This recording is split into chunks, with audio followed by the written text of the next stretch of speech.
అందరికీ నమస్కారం అండి. Welcome to volunteer connection YouTube and Telegram channels. మన ఛానల్ని కనుక ఫస్ట్ టైం చూస్తున్నట్లయితే ప్లీజ్ సబ్స్క్రైబ్ చేసుకోండి, లైక్ చేయండి, షేర్ చేయండి, కమెంట్ చేయండి. ఈ వీడియో ఏంటంటే ఆంధ్రప్రదేశ్ ప్రభుత్వానికి సంబంధించి గ్రామ వార్డు వాలంటీర్ మరియు గ్రామ వార్డు సచివాలయాల శాఖ అంటే డిపార్ట్మెంట్ ఆఫ్ గ్రామ వార్డు వాలంటీర్స్ అండ్ గ్రామ వార్డు సచివాలయంస్ అనమాట.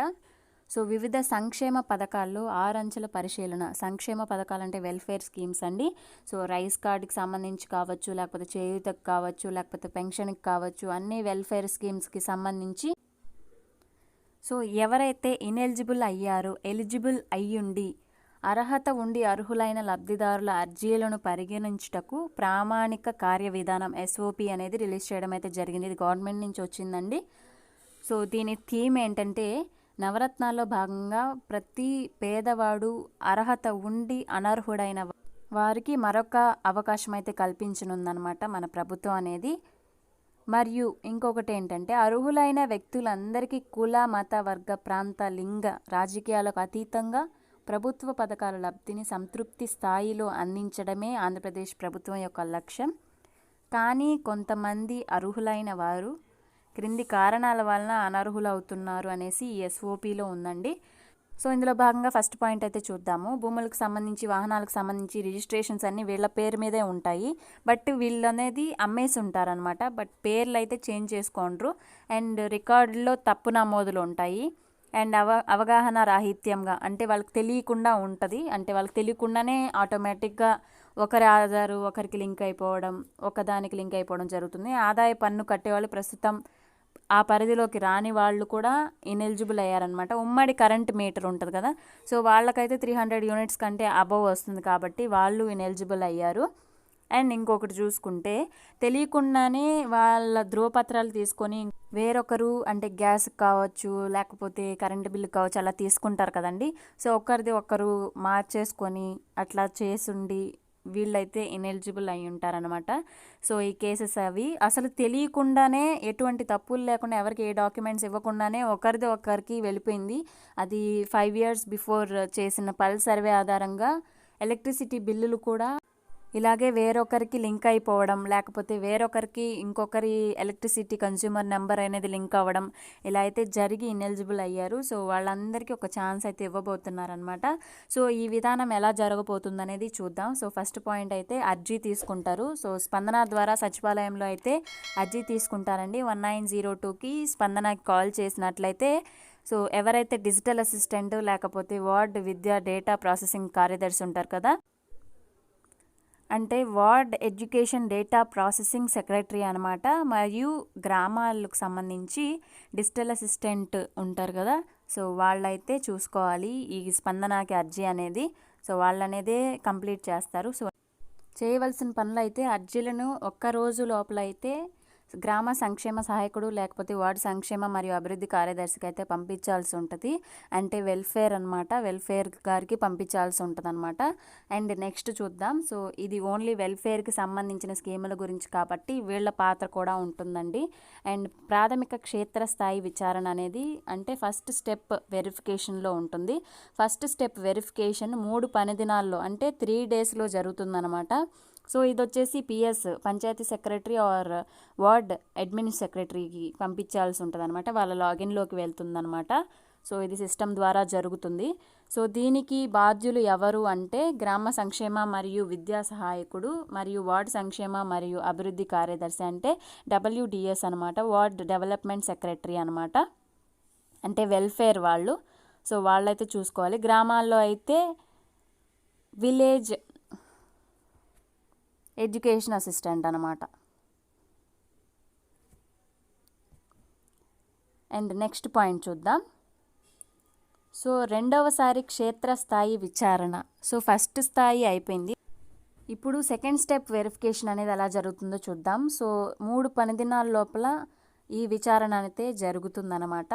ఇది MPDO ఆర్ మున్సిపల్ కమిషనర్ గారి లాగిన్కి అయితే వెళ్తుంది.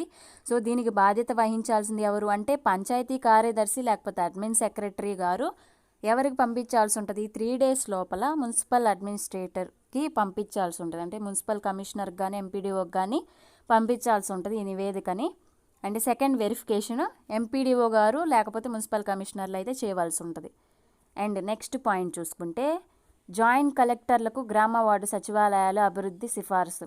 అంటే వెల్ఫేర్ వాళ్ళు జాయింట్ కలెక్టర్స్కి సిఫార్సు ఇవ్వాలి, వీళ్ళు ఎలిజిబుల్ అనేసి సిఫార్సు లేఖ అనేది ఇవ్వాలి. సో ఇది ఎవరికి పంపించాలి అంటే so MPDO or municipal commissioner గారు పంచాయతీ కార్యదర్శి మరియు తనిఖీ చేసిన మున్సిపల్ కమిషనర్లకు సంబంధించి జాయింట్ కలెక్టర్స్ ఉంటారు కదండి, సచివాలయానికి సంబంధించిన జాయింట్ కలెక్టర్స్కి అయితే ఎంపీడీఓలు లేకపోతే మున్సిపల్ కమిషనర్లు అయితే పంపిస్తారనమాట. ఈ డీటెయిల్స్ ఎవరు పంపించిన డీటెయిల్స్, పంచాయతీ కార్యదర్శి పంపించిన డీటెయిల్స్ మున్సిపల్ కమిషనర్లు చెక్ చేసి సెకండ్ స్టెప్ వెరిఫికేషన్లో వాళ్ళు జాయింట్ కలెక్టర్స్కి ఫార్వర్డ్ చేస్తారనమాట.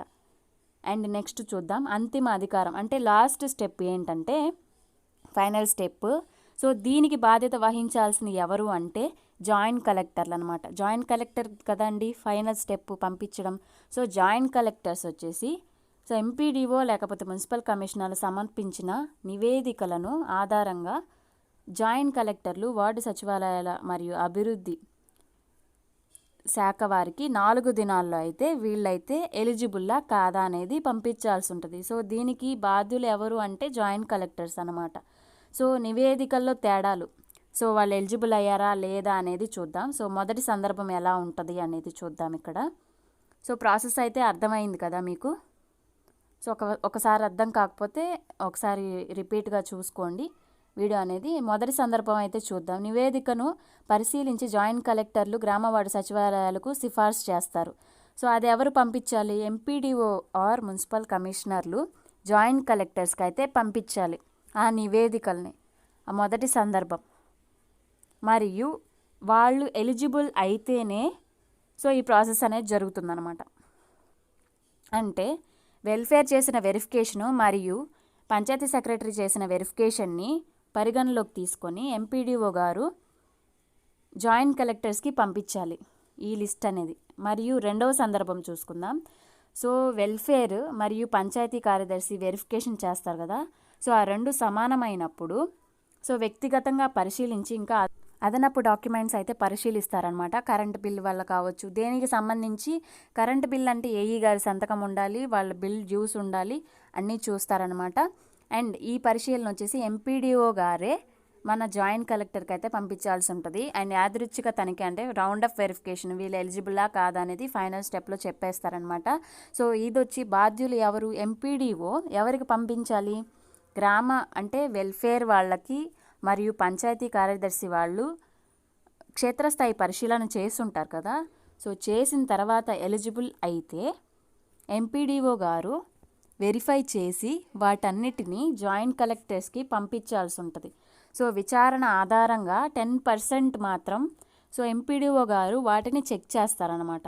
సో ఇప్పుడు 100 అప్లికేషన్స్ వచ్చాయి, వాటిల్లో 10% చెక్ చేస్తారు. వాటిల్లో ఎటువంటి రిమార్క్ వచ్చినా అన్నీ చెక్ చేయబడతాయి అన్నమాట. అండ్ ఇందులో ఇంకొక పాయింట్ చూసుకుంటే జాయింట్ కలెక్టర్స్కి పంపిస్తారు కదండి. సో జాయింట్ కలెక్టర్స్ ఏం చేయాలంటే సో 1% తనిఖీ చేస్తారనమాట ఈ అప్లికేషన్స్ అన్నిట్లో. ఆ తర్వాత డేటాబేస్లో ఎటువంటి మార్పులు ఉన్నా కూడా దరఖాస్తుదారుడు అర్హుడని తేలినప్పుడు జాయింట్ కలెక్టర్లు గ్రామ వార్డు సచివాలయ వెల్ఫేర్ వాళ్ళకి ఉత్తర్వులు అయితే ఇస్తారు. అది 3 పని దినాల్లో జరుగుతుందన్నమాట. డేటాబేస్ అనేది వాళ్ళు ఇనెలిజిబుల్లో పడిపోయి ఉంటారు కదా, ఆ డేటాలో మార్పులు అయితే చేస్తారనమాట వాళ్ళు నిజంగా ఎలిజిబుల్ అయితే. సో ఇది జాయింట్ కలెక్టర్లు ఆదేశాల మేరకు సో డేటా అనేది మార్పు చేస్తారనమాట. సో తర్వాత దరఖాస్తుదారుడికి అయితే తెలియజేస్తారు వాళ్ళు ఎలిజిబుల్లా కాదా అనేసి. ఆ తర్వాత అర్హులైన నూతన వ్యక్తులు మళ్ళీ దరఖాస్తు చేసుకొనవచ్చు అనేది క్వశ్చన్. సో దానికి ఆన్సర్ వచ్చేసి ఒకవేళ డేటాబేస్లో వాళ్ళ పేరు వాళ్ళ డీటెయిల్స్ అప్డేట్ చేసినట్లయితే ఒకవేళ ఎలిజిబుల్ అయితే, ఒకవేళ అప్డేట్ చేసుంటారు. సో అప్డేట్ చేసిన తర్వాత మళ్ళీ ఫ్రెష్గా అప్లికేషన్ అయితే పెట్టుకోవచ్చు ఆ స్కీమ్కి అనేసి మనకి ఇక్కడ ఉంది. ఒకవేళ రిజెక్ట్ అయితే మళ్ళీ అప్లికేషన్ పెట్టుకోవచ్చు అండి, బట్ ప్రాపర్ ఎవిడెన్సెస్ ఉండాలన్నమాట. సో ఒకవేళ మీరు పెట్టిన అర్జీ అనేది పరిష్కరించబడకపోతే అటువంటి వాటికి మళ్ళీ దరఖాస్తు అయితే చేసుకోవాలన్నమాట. అది డిజిటల్ అసిస్టెంట్ లేకపోతే ఎడ్యుకేషన్ డేటా ప్రాసెసింగ్ సెక్రటరీ ద్వారా అయినా జరుగుతుందన్నమాట. డేటాబేస్లో నవీకరణపై నివేదిక ఎవరు చేస్తారు అనేసి ఉంటుంది. సో డేటాబేస్లో మార్పులు చేస్తారు కదా, వాటికి సంబంధించిన శాఖాధికారులు ఉంటారనమాట. సో 5 నెలల లోపల అయితే నివేదికలు సమర్పించాల్సి ఉంటుందన్నమాట. అండ్ 5వ తేదీ నాటికి ప్రతి నెల లేకపోతే 5వ తేదీ లోపల అయితే నెలవారీ నివేదికలు అయితే ఆ స్కీమ్కి సంబంధించి, ఇప్పుడు మీరు ఒక అర్జీ పెట్టుకుంటే ఆ సంబంధిత శాఖాధిపతులు సో గవర్నమెంట్కి అయితే నివేదికలు అయితే ఇవ్వాల్సి ఉంటుంది అనమాట. సో నెలవారీ ప్రగతి నివేదికలు అంటే ప్రతి నెల 5వ తేదీ కానీ 5వ తేదీ లోపల కానీ సచివాలయ సంక్షేమ అభివృద్ధి శాఖ మరియు పంచాయతీ సెక్రటరీ కావచ్చు, ఆ స్కీమ్కి సంబంధించిన వాళ్ళు జాయింట్ కలెక్టర్స్కి అయితే నివేదికలు ఇవ్వవలసి ఉంటుంది. ప్రతి నెల 5వ తేదీ లోపల కానీ 5వ తేదీ కానీ ఇవ్వవలసి ఉంటుంది అనమాట. మరియు ఇదైతే ఒక ట్రీ డయాగ్రామ్ లాగా మనకి డిస్ప్లే చేయడం జరిగింది. ఈ ప్రాసెస్ అనేది ఎలా జరుగుతుంది, 6th స్టెప్ వ్యాలిడేషన్ ఎలా జరుగుతుంది అనేసి. సో ఫస్ట్ అయితే ప్రజలు కొత్త దరఖాస్తులు ఉంటాయి, ఒకవేళ పెండింగ్ కేసులు ఉంటాయి, ఆల్రెడీ దరఖాస్తులు పెట్టుకున్న వాళ్ళవైతే పెండింగ్ కేసులు, మరియు పరిష్కరించబడిన తిరస్కరించబడిన కేసులు. మరి సో వీటికి సంబంధించి సో నేరుగా అర్జీలు అయితే నమోదు చేస్తారు త్రూ స్పందన అనమాట. స్పందన ద్వారా 1902కి సంబంధించి డిజిటల్ సహాయకుడు లేదా వార్డు విద్యా డేటా ప్రాసెసింగ్ కార్యదర్శి నమోదు అయితే చేయడం జరుగుతుంది అర్జీ అనేది. సో కొత్త వాళ్ళు కావచ్చు, పెండింగ్ కేసులు కావచ్చు, పరిష్కరించబడినవి కావచ్చు, పరిష్కరించబడనవి కావచ్చు, ఇలాంటి కేసెస్ అన్నిటికీ అర్జీ అనేది డిజిటల్ అసిస్టెంట్ కావచ్చు, లేకపోతే ఎడ్యుకేషన్ అసిస్టెంట్ కావచ్చు, మనకైతే స్పందనలో అర్జీ పెట్టడం అయితే జరుగుతుందన్నమాట. సో ఫస్ట్ స్టెప్ వ్యాలిడేషన్ అనగా ప్రాథమిక క్షేత్రస్థాయి తనిఖీ అనమాట. దీనికి సంబంధించి సంక్షేమ సహాయకుడు లేకపోతే వార్డు సంక్షేమ మరియు అభివృద్ధి కార్యదర్శి అంటే WDS వార్డ్ డెవలప్మెంట్ సెక్రటరీ అనమాట 3 రోజుల్లోగా తనిఖీ చేయాలి వాళ్ళు ఎలిజిబుల్లా కాదా అనేది. సో వాళ్ళ లాగిన్లోకి వెళ్తాయన్నమాట.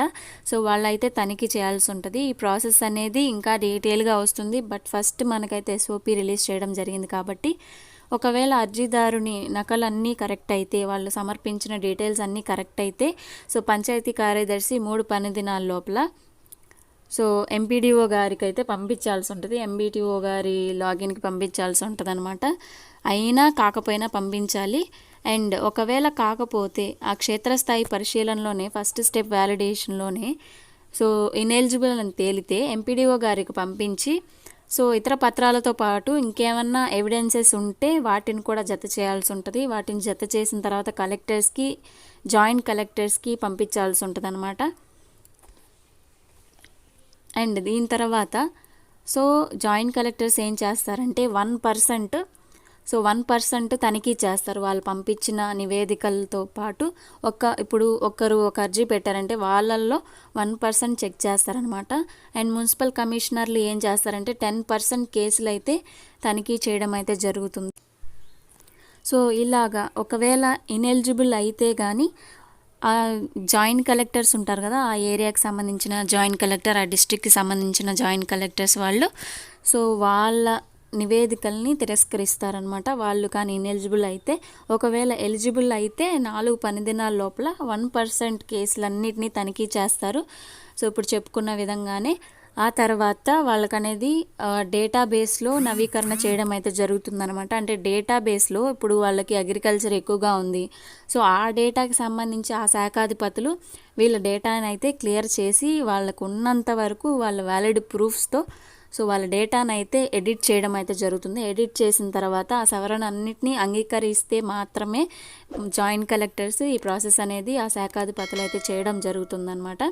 సో ఈ డేటా ఎప్పటి లోపల నవీకరిస్తారు అంటే 3 పని దినాల లోపల నవీకరించడం అయితే జరుగుతుంది. ఆ తర్వాత సో వాలంటీర్స్కి అయితే విద్యా డేటా ప్రాసెసింగ్ వాళ్ళైతే తెలియజేస్తారు వీళ్ళు ఎలిజిబుల్ అయ్యారు లేకపోతే లేదు అనేసి, డిజిటల్ అసిస్టెంట్ వాళ్ళు కూడాను. సో తర్వాత ఇనెలిజిబుల్ అయితే ముగింపు అయిపోతుంది ఆ అభ్యర్థన. సో ఈ వీడియో మీకు చాలా యూస్ఫుల్గా ఉంటుందని నేను అనుకుంటున్నాను. సో ఇలాంటి మరిన్ని లేటెస్ట్ అప్డేట్స్ కోసం please stay tune to volunteer connection YouTube and Telegram channel. Thank you for watching.